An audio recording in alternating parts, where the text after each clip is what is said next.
When we're young, we're innocently brave, and we fearlessly dream about what our lives might be like. Maybe you wanted to be an astronaut or a rocket scientist. Maybe you dreamed of traveling to every continent. Since I was very young, I dreamed of working for the United Nations in some of the most difficult countries in the world. And thanks to a lot of courage, that dream came true. But here's the thing about courage. It doesn't just appear whenever we need it. It's the result of tough reflection and real work involving the balance between fear and bravery. Without fear, we'll do foolish things. And without courage, we'll never step into the unknown. The balance of the two is where the magic lies, and it's a balance we all deal with every day. First, a word about my fancy wheels. I haven't always used a wheelchair. I grew up like many of you, running, jumping, and dancing. I love to dance. However, in my mid-20s, I began to experience a series of inexplicable falls. And a few years later, I was diagnosed with a recessive genetic condition called hereditary inclusion body myopathy, or HIBM. It's a progressive muscle wasting disease that affects all of my muscles from head to toe. HIBM is very rare. In the United States, there are less than 200 people diagnosed. To date, there is no approved treatment or cure, and within 10 to 15 years of its onset, HIBM typically leads to quadriplegia, which is why I now use a wheelchair. When I was first diagnosed, everything changed. It was frightening news because I had no experience with chronic illness or disabilities, and I had no idea how the disease might progress. But what was most disheartening was to listen to other people advise me to limit my ambitions and dreams and to change my expectations of what to expect from life. You should quit your international career. No one will marry you this way. You would be selfish to have children. The fact that someone who wasn't me was putting limitations on my dreams and ambitions was preposterous and unacceptable. So I ignored them.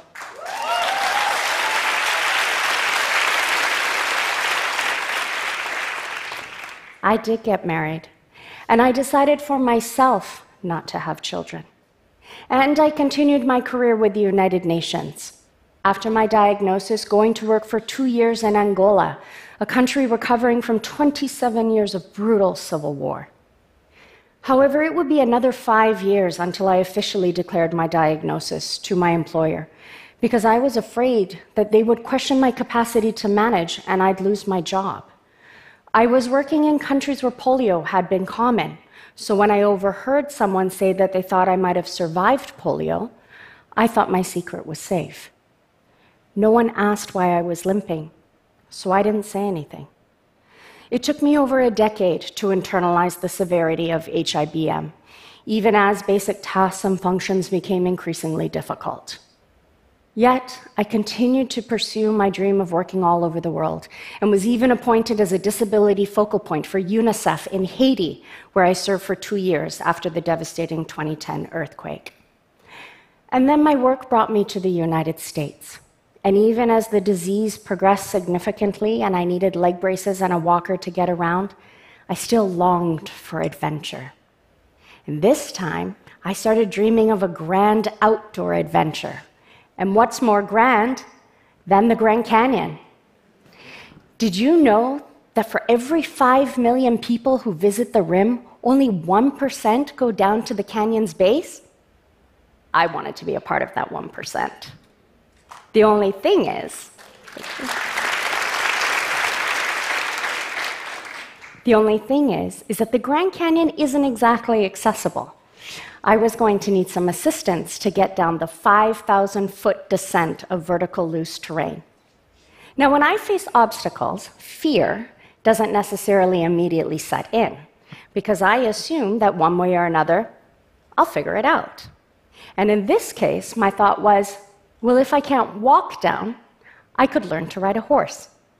So that's what I did. And with that faithful decision began a 4-year commitment, tossing back and forth between fear and courage to undertake a 12-day expedition, 4 days on horseback to cross Grand Canyon rim to rim, and 8 days rafting 150 miles of the Colorado River, all with a film crew in tow. Spoiler alert, we made it, but not without showing me how my deepest fear can somehow manifest a mirror response of equal courage. On April 13th, 2018, sitting 8 feet above the ground, riding a Mustang horse named Sheriff, my first impression of Grand Canyon was one of shock and terror. Who knew I had a fear of heights? But there was no giving up now. I mustered up every ounce of courage inside me to not let my fear get the best of me. Embarking on the South Rim, all I could do to keep myself composed was to breathe deeply, stare up into the clouds, and focus on my team's voices. But then, in the first hour, disaster struck. Unable to hold myself upright in the saddle, going down an oversized step, I flung forward and smacked my face on the back of the horse's head. There was panic, my head hurt fiercely, but the path was too narrow for us to dismount. Only at the halfway point, at 2,300 feet, at least another 2 hours down, could we stop and remove my helmet and see the egg-sized bump protruding from my forehead. For all of that planning and gear, how is it that we didn't even have an ice pack? Luckily for all of us, the swelling came outwards and would drain into my face as 2 fantastic black eyes, which is an amazing way to look in a documentary film.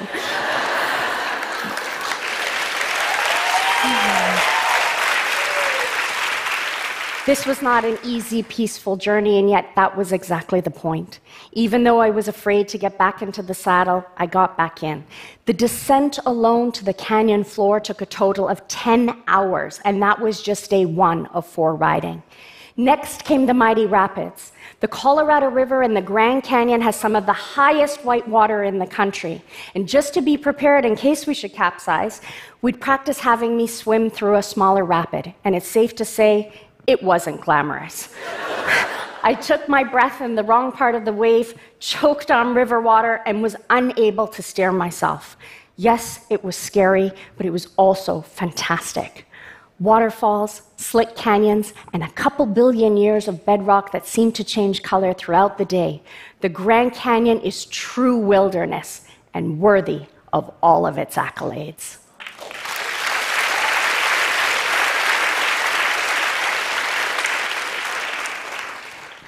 The expedition, all that planning and the trip itself, showed me a level of fear I had never experienced before. But more importantly, it showed me how boldly courageous I can be. My Grand Canyon journey was not easy. This was not a vision of an Amazonian woman effortlessly making her way through epic scenery. This was me crying, exhausted, and beat up with 2 black eyes. It was scary, it was stressful, it was exhilarating. Now that the trip is over, it's easy to be blasé about what we achieved. I know I want to raft the river again, this time all 277 miles of it. But I also know that I would never do the horseback riding part again. It's just too dangerous. And that's my real point. I'm not just here to show you my film footage. I'm here to remind us all that life is really just a lesson in finding the balance between fear and courage, in understanding what is and what isn't a good idea. Life is already scary, so for our dreams to come true, we need to be brave. In facing my fears and finding the courage to push through them, I swear my life has been extraordinary. So live big and try to let your courage outweigh your fear. You never know where it might take you. Thank you.